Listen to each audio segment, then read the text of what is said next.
Всем привет! Друзья мои, мира вам и крепкого здоровья! Сегодня я готовлю рождественский кекс. Из-за большого содержания сухофруктов он напоминает штолен. В кексе много сухофруктов, сливочного масла, а присутствие в составе творога делает его в меру влажным, нежным, с хрустящей красивой корочкой. Но самое главное, готовится просто, а результат непременно вас порадует. Начнем готовить. 100 грамм вяленой вишни разрезала на две части, 50 грамм кураги порезала сантиметровым кубиком и сантиметровым кубиком порезала чернослив. Все это отправляю в кипяток. В кипяток отправляю на 15 минут.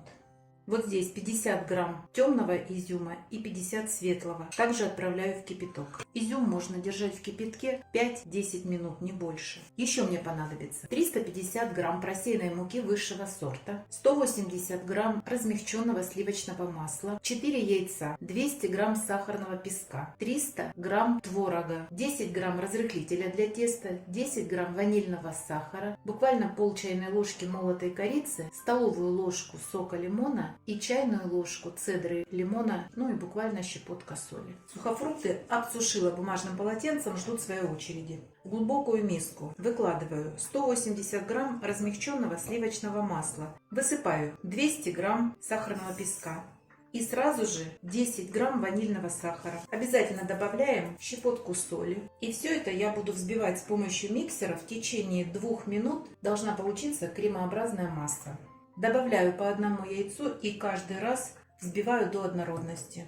Друзья мои, у меня зернистый творог, я его протираю через сито. Продолжаю взбивать. Друзья мои, если вы будете использовать творог в пачках, муки вам потребуется больше, грамм на 30-40.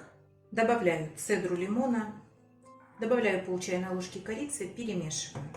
Миксер больше не понадобится. В отдельную посуду выкладываю сухофрукты, добавляю столовую ложку муки и хорошо перемешиваю. В муке добавляю 10 грамм разрыхлителя для теста и перемешиваю. Постепенно буду вводить муку и замешивать тесто. Посмотрите, какое густое тесто получается. Перемешиваем, чтобы не осталось неразмешанной муки.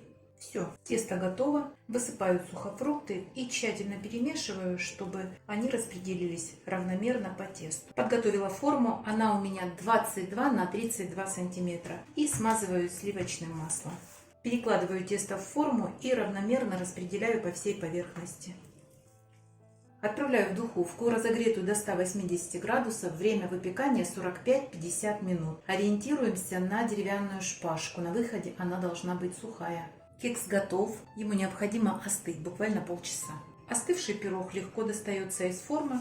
Обычно я присыпаю его сахарной пудрой. Друзья мои, это быстрая и всегда удачная выпечка.